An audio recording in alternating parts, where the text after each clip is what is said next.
ubu ni ubutumwa bwihutirwa, ni message y'impunzi. Uyu mwaka 2025 uhereye muri uku kwa gatandatu, impunzi aho ziri ubutumwa bwihutirwa ni mwiyiriza ubusa, kubera ko uhereye mu kwezi kwa mbere kuri ya mwaka 2026 n'ukwezi impunzi z'abarundi zizatangira gutaha. N'umwaka Uwiteka azagiriramo neza abantu biwe. N'umwaka abarundi barimo imbere bazakira impunzi. N'umwaka igihugu cy'u Burundi kizagira uburumbuke n'amahoro n'umugisha. Kandi ni nawo mwaka Evariste Ndayishimiye General Major azavaho muri iki kiganiro, muri ubu butumwa bwiza, muri ubu buvugishwa, muri ubu buhanuzi tugiye gutambutsa hano. Ndagaruka by'umwihariko impunzi ziri muri Kongo zirarushye, ziri mu Rwanda ziri nta mpunzi baho neza. Reka nere kurondora ibihugu ziri ahantu hatandukanye z'abarundi, nta muntu numwe wigeze abagirira akagongwe, nta n'umuntu numwe, yego barahari pe, barahari, ariko nta muntu wigeze ashima ngo ashima hakurya. Bose nibyo koko ntiwanapfuye, ariko abandi baranapfuye. Nta n'umuntu wakishimira burya kubaho waba wibire muri Amerika ariko waravuye mu gihugu bizwi, uri kurupagaso nk'abandi bose. Ibyo ni ingenzi, twese turabigira. Ariko impunzi, ndi kuvuga ubutumwa bw'impunzi, murundi kazi, kuva ku muntu wari wese ari wavukiye hanze y'igihugu, ari waruvukiye mu gihugu agahunga ari mukuru. Uyu mwaka 2026 napfukama mukasengera, nabirahirira, nabinywera umuti, nabifatira Bibiliya. Ibi ntabwo ari byo kwiyiririza ubusa. Muri aya masengesho y'amezi 3 ndimo, Imana yasuye, Mwuka w'Imana arasura, arambwira ngo nimbitangaza nguyu mwaka 2026 muzakira message aho muherereye hose, muzakira gusubizwa ibyanyu. Harimo abibwa amazu, harimo abantu bariganyirwa amatongo, abandi babanyaga amafaranga, abandi abana babo bafatwa ku ngufu, abandi imiryango yabo iricwa, abandi bahura n'ibibazo, abandi bahura n'intambara. Shitani abagaraguza igiti, shitani abahigisha uruhindo, yarishe, shitani yarabatatanyije. Harimo umuntu waburanye n'uwe kugeza na n'ubu batarabonana. Ariko uriya mwaka 2026 umuntu uzaba bamubuhungiro, ni ubwende bwe, ni uburenganzira bwe, ariko imipaka y'u Burundi izafungurwa ku ngufu. Iyo ku butaka ifungurwe ku ngufu, seni de defude ishobora kutabyemera, ariko izafungurwa ku ngufu n'Imana. Iyo mu kirere ifungurwe ku ngufu n'Imana, n'indi yose. Ntabwo ingufuri zifunze u Burundi, ntabwo zifite Ndayishimiye gusa, arazifite, ariko siwe Alpha, siwe Omega. Marayika arambwira ngo uyu mwaka ni mu busengere, mu witegure mo inkuru nziza, ibyururutse umutima, kandi mu witeguremo agakiza, mwiteguremo imbabazi zo Uwiteka. Kuko Imana yarambwiye ngo niwo mwaka muzabonamo umugisha w'Uwiteka. Izi mpunzi rero, hari impunzi zahunze zifite ubushobozi, zifite ubutwari mu bintu byose, ndetse hari n'izahunze zibona n'akazi. Ariko hari abandi bantu baba muri chambrette kandi akayibanamo n'umukwe na nyirabukwe n'umukazana n'umwuzukuru n'umwuzukuruza. Ibyo bintu rero abo nibo cyane ubu butumwa bugomba kureba. Ariko Imana igiye kubasubiza mu gihugu cyanyu, nimumara kurya mu gahaga, nimuhasanga amahoro, mukiyongeza ayandi. Imana irambwiye ngo ntimuzarengwe, ntimuzibagirwe Uwiteka Imana yanyu. Dore Imana ikoresheje umwami Dawidi, dore Imana ishyizeho umwe nk'uko yashyizeho Kuro wo gutangariza abarundi bose, aho mwatataniye mu mahanga yose, mu mpande enye z'isi, mu bihugu bitandukanye. Ishyizeho Dawidi wo gutangaza gutaha kwayo no kongera kubahuza. Kuko iyi telefone igiye kukugeraho, iyi radio ugiye kuyumva, iyi message uyumve, iri jwi uryumve, iyi nkuru yumve, ikubwira ngo Murundi aho uherereye hose, igihugu cyabohowe, igihugu cyakize, igihugu cyatabawe, igihugu kiri mu murongo, mwiza, koko ibyari ibya kera birashaje. Imana ikuyeho akaga, Imana ikuyeho amage, Imana ikuyeho ibibi, dore Imana ishyizeho ibyiza. Murundi kazi, ngwino mu butumwa bwiza ari bwo gihugu cyawe.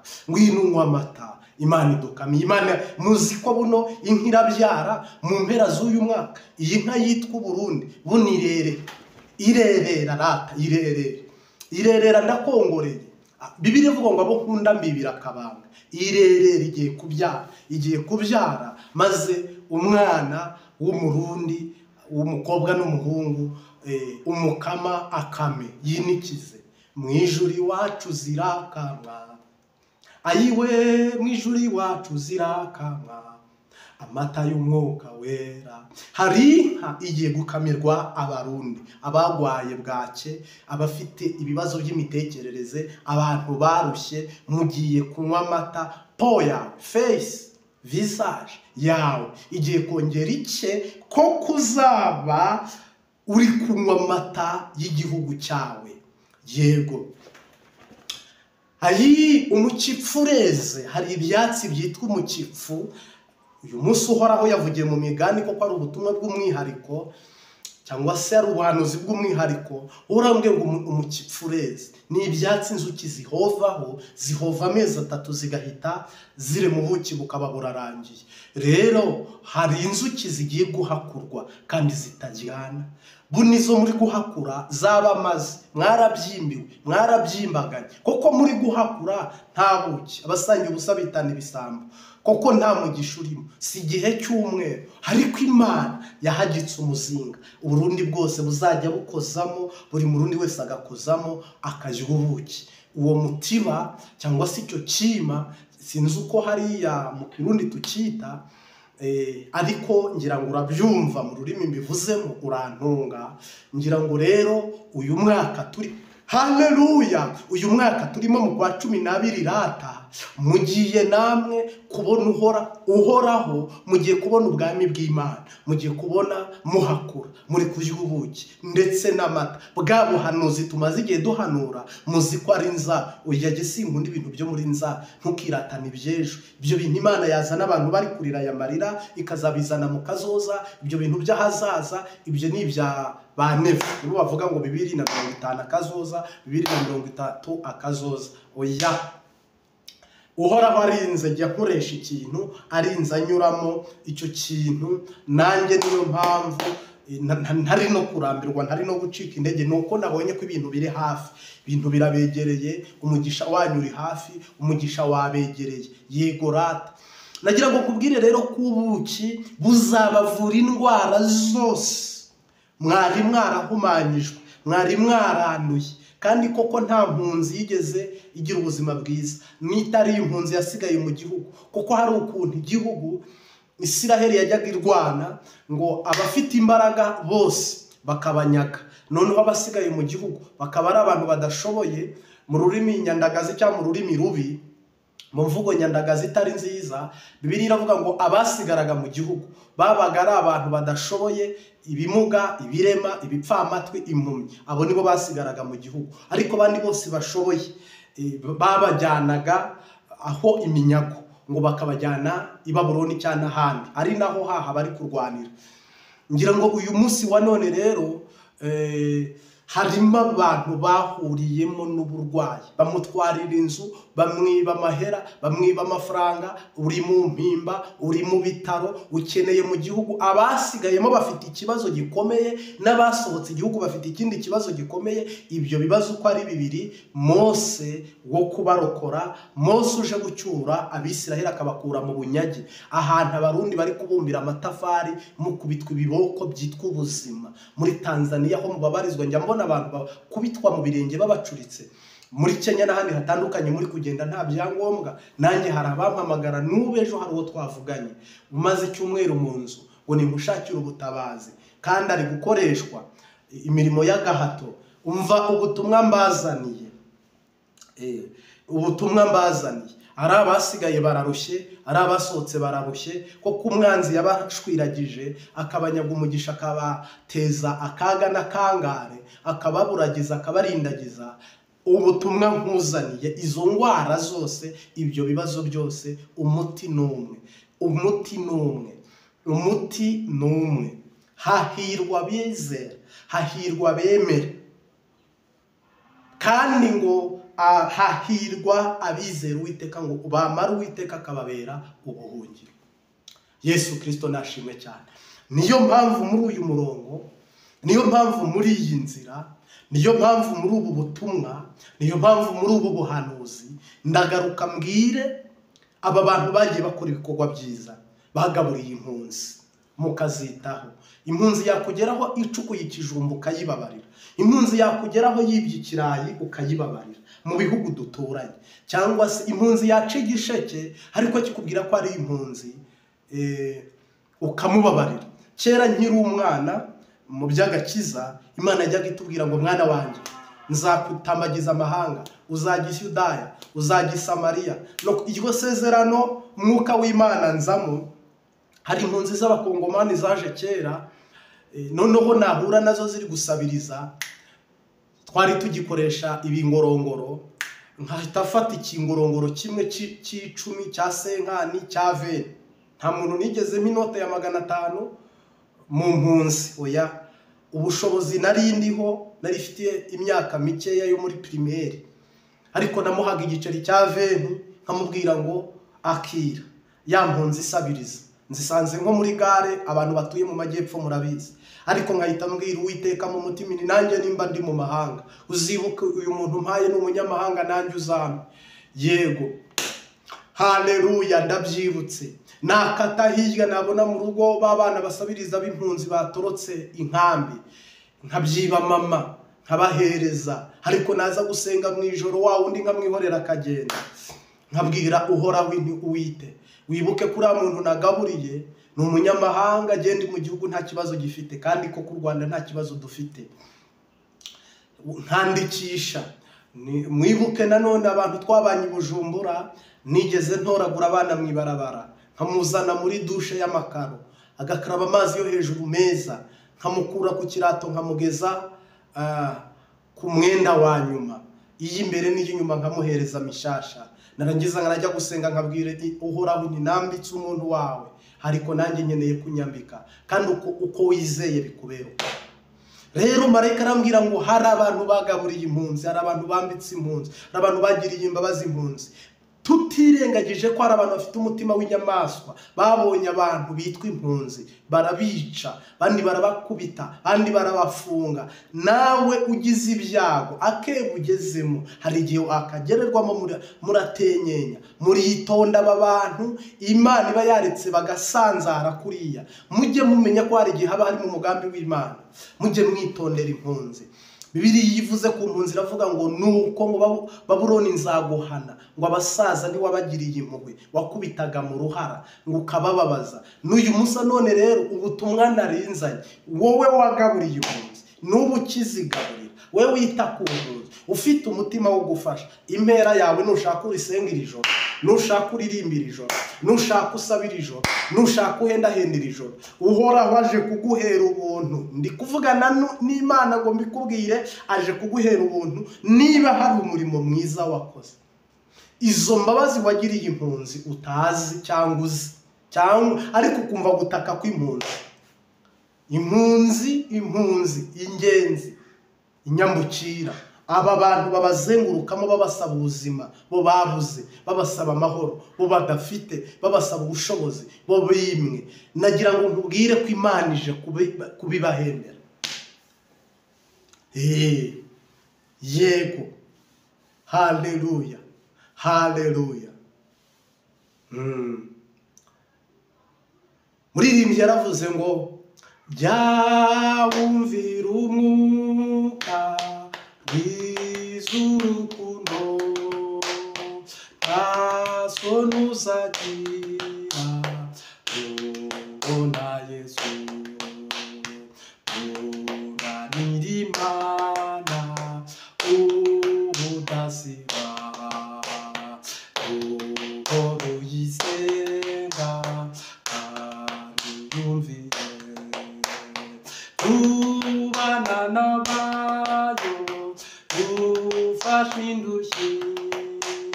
ntusibe na rimwe kuyikorera rubana n'abayo rufashe indushyi ntusibe na rimwe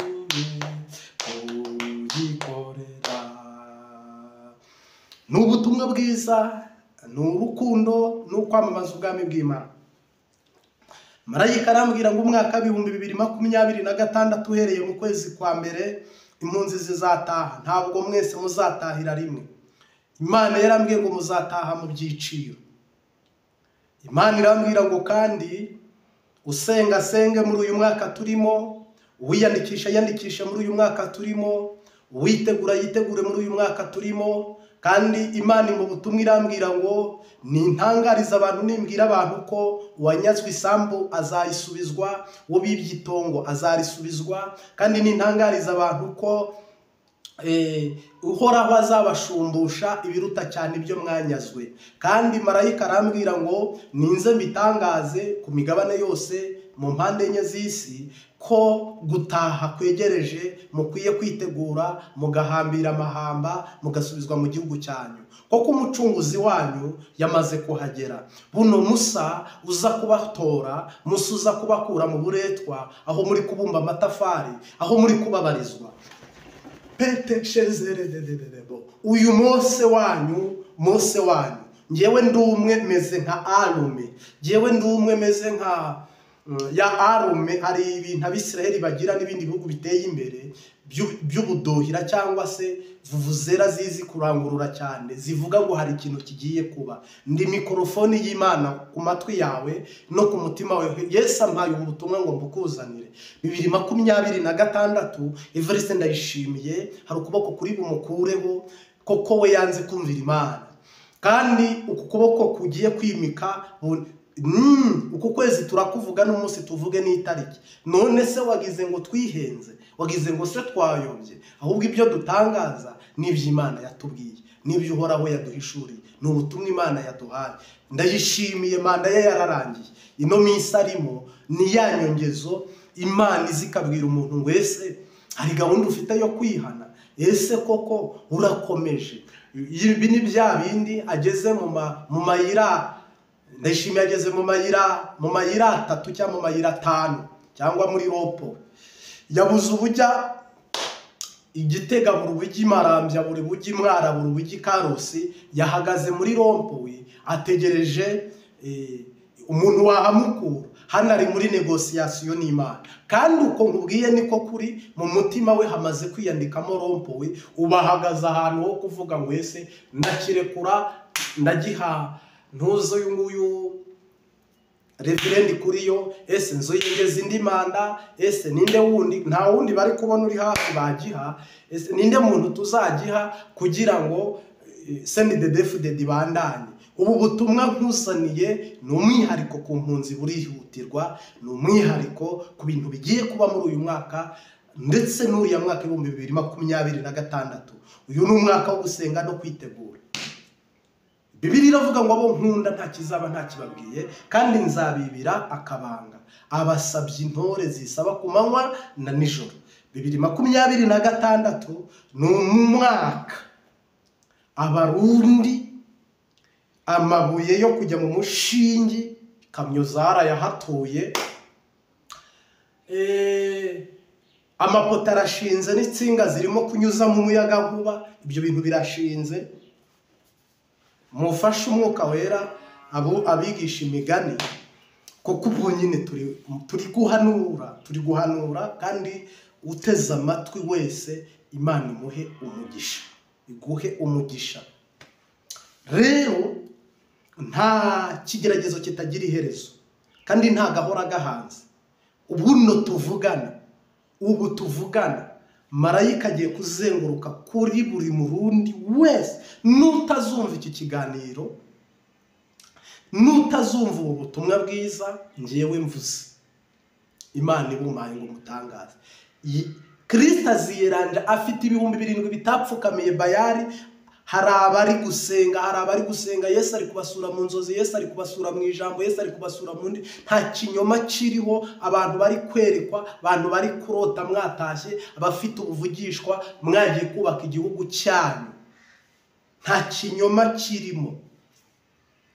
Rero reka mbwira umuntu wese udukurikiye ku Mbabazi TV gatatu, tugushimiye ndetse gukanda subscribe, like na share cyangwa se sabone.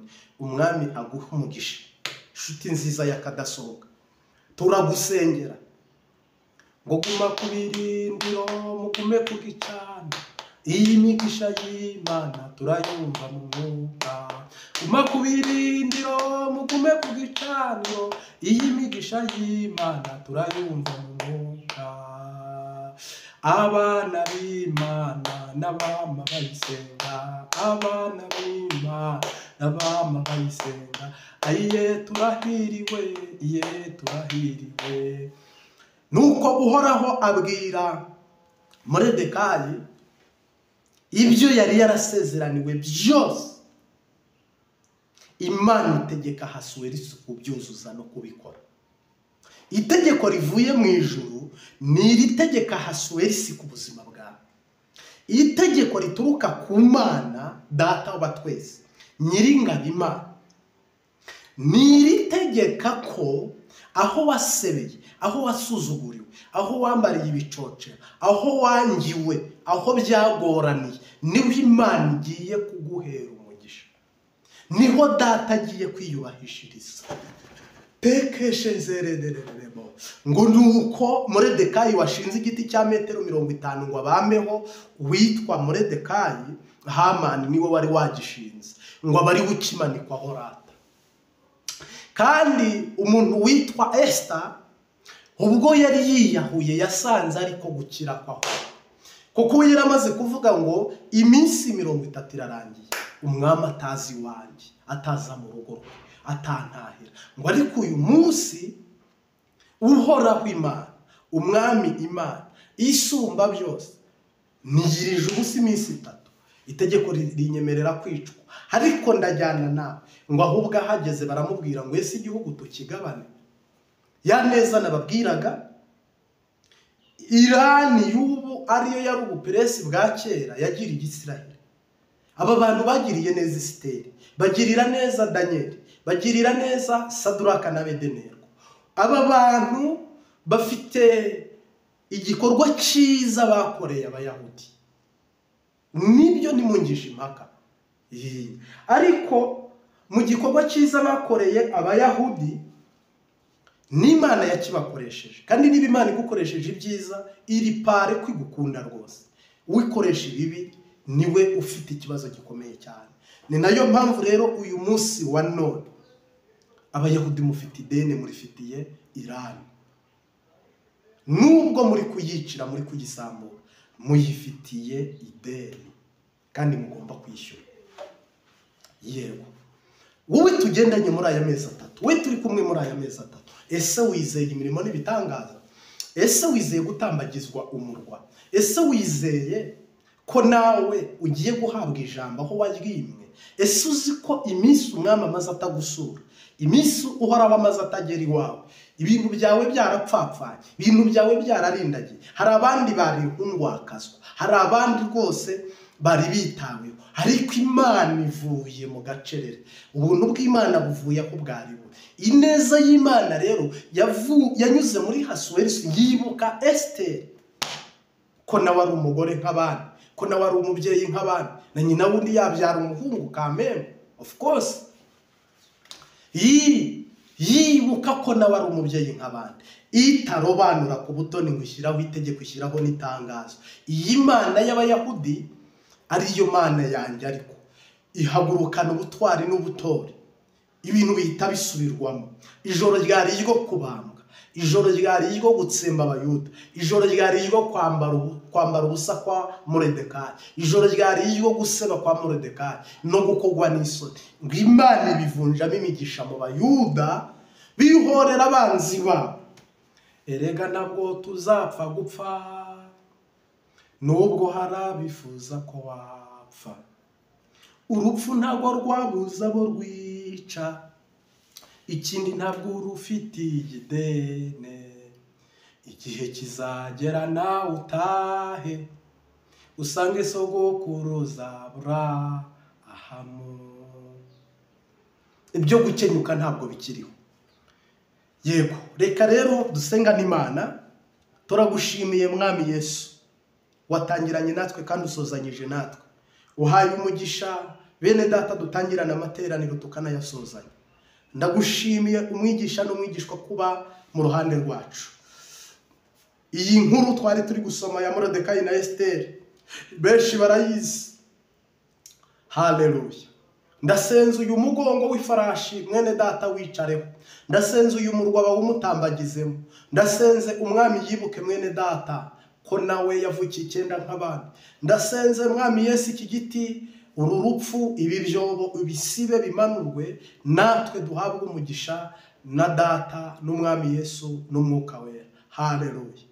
Ndasenze data wa twese uri mu ijuru, mwene data dusangiye ubumwe no kwizera kubwo amaraso watumeneye, nawe ahabwe umugisha nawe, izina rye rimenyekane ko hari ibyiza yakoze byibukwe, imirimo myiza wibutse. Hama kandi ntumukize ari Esiteri gusa na Moridekayi gusa, ahubwo mwene data mukizanye nabe nibye ubirokorane. Hama rero Mwami, turakwinginze Hamana atsindwe, Farawo atsindwe, Goliyati atsindwe, izi mbaraga n'impemu mbi n'imyuka mibi bitugenza byose bitsindwe mu izina rya Data n'Umwana n'Umwuka wera. Amen. Ndagushimiye rero we wabanye natwe, ugome kugendana natwe. Umwami Imana guha umugisha iteka ryose. Amen.